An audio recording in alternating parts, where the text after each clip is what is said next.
morning of January 26, 2005, Metrolink Train 100 was headed southbound to Los Angeles Union Station.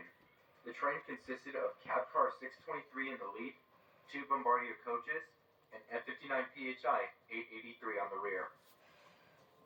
Headed northbound away from Los Angeles was Metrolink Train 901, consisting of F-59 PH 873 leading, two Bombardier coaches, and cab car 625 on the rear.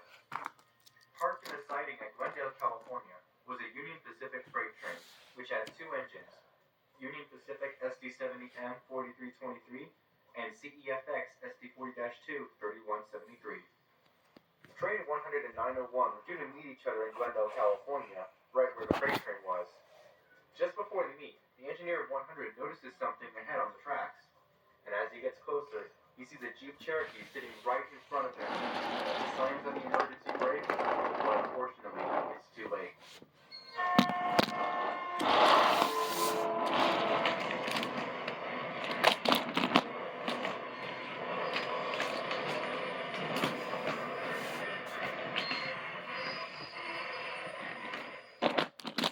23 hits the cab car and begins to derail.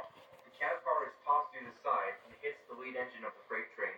To make things worse, the derailed cars from 100 jackknife and hit the side of 901, derailing all of its cars too. A small fire ignites between 4323 and 623. The wreck happened right next to a Costco retail store, and soon after, employees rushed out to help with the fire and the injured.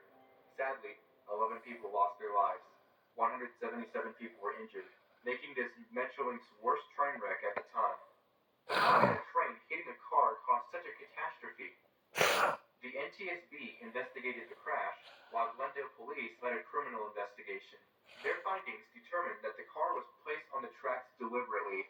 It belonged to a man by the name of Juan Manuel Alvarez. At the time of the wreck, Alvarez was attempting to commit suicide. His wife had recently filed a restraining order against him, stating that he had been very threatening to her and their kids. It's also said that he had been attempting suicide in the past, and this wreck was one of those attempts. On the day of the crash, he drove his gasoline-soaked vehicle onto the tracks for a train to hit, but at the last second he changed his mind and tried to move the car out of the way, but it was raining at the time, making the rail slippery, so he fled the vehicle and watched the wreck unfold right in front of him. In the end, Alvarez was found guilty and charged with 11 counts of first-degree murder. In 2008, he was taken to the Kern Valley State Prison and sentenced to life imprisonment with no possibility of parole. Really, the only engine of the wreck that received a lot of damage was 4323, and soon after, it was returned to service. However, most of the coaches and both cab cars were retired and scrapped. This was Metrolink's worst train wreck until the Chatsworth train collision of 2008. But since then,